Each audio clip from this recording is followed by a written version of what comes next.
Hi, welcome back to the Aroundtable channel. I'm your host, Steven, and today I'll be talking about the latest release from the Foo Fighters called But Here We Are. This is their 11th studio album. This is their first album, as everybody knows, since the death of their drummer, Taylor Hawkins, and Dave Grohl's mom, Virginia. Big fan of this band, so this is going to be kind of a difficult review for me. I'm trying to be as objective as I can on it, but yet it is a special album, but maybe not for the reasons everybody thinks it is. I'll start off with the things I do not like. I understand that the album is white and that's fine. I understand perhaps it's like, for going off, seeing the light, or I'm taking it's a blank slate for the Foo Fighters and they're starting over. But the booklet inside is white and the writing with the lyrics is also white. So kind of hard to read. So that's the one thing that kind of is my tiny quibble on this. The lyrics should have been darker. I think this is something we needed to read. This is the album we needed to read. I'll start off with this. But Here We Are is probably the most consistent album since 2011's Wasting Light, in my opinion. Rescued, Under You, Hearing Voices, But Here We Are, the title track, Nothing at All. The Glass, it's like, this would be an alternate universe, these are coming off her greatest hits package. They are utterly timeless, but yet really focused on the now. They're timeless.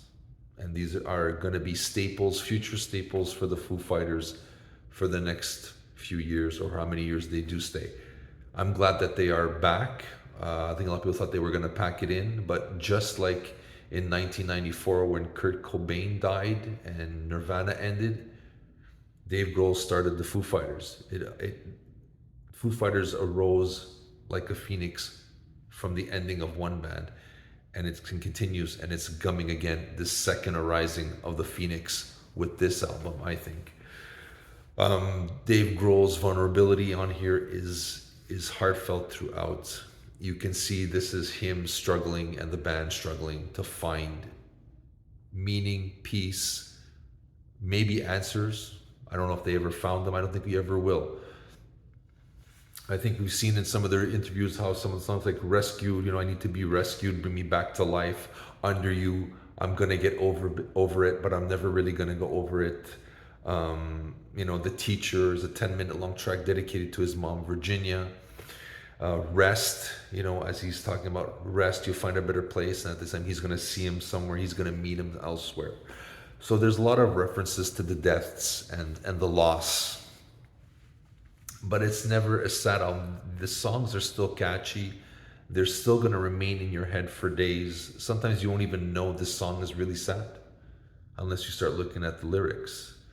And that's the magic of the Foo Fighters. That ear candy, they still have that knack. And that's really an amazing feat. But I think what's important to remember about this album, if we take one thing away, I know everybody's talking about this is the first album of Taylor Hawkins, and yes, that is tragic.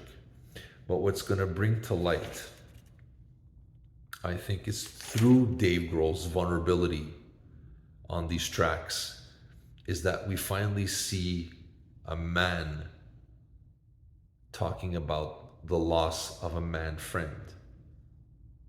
We usually see a man mourning his wife, or a wife mourning her husband, friends, but I've not seen or heard a man talking about getting over the loss of his man friend, of his partner.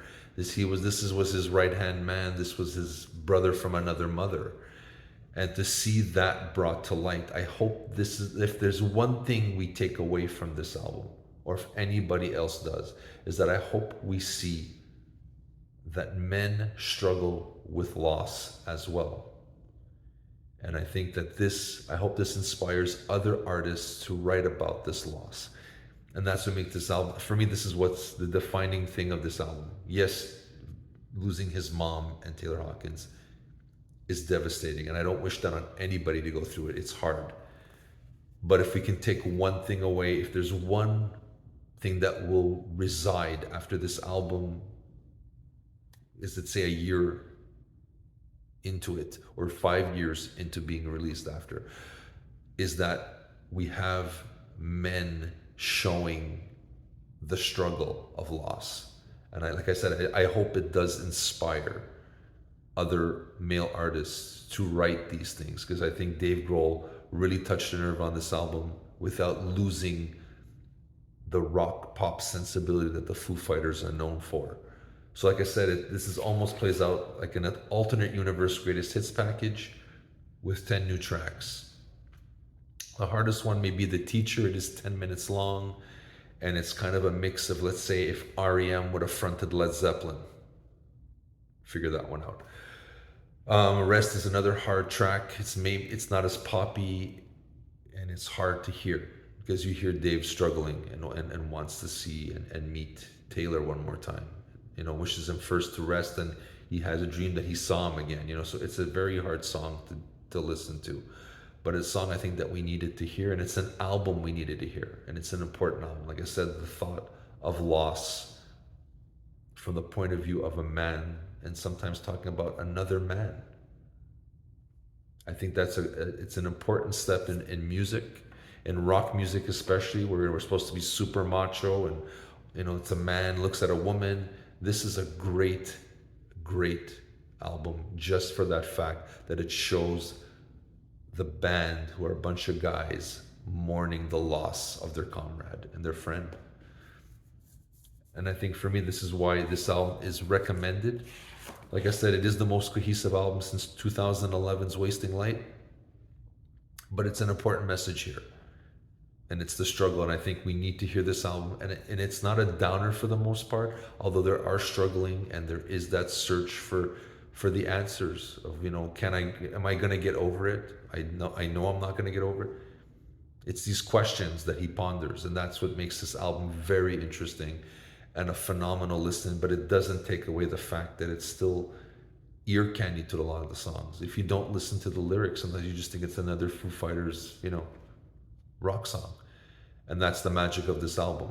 But if you do take away anything, like I said, it's that vulnerability from Dave Grohl and that sensibility.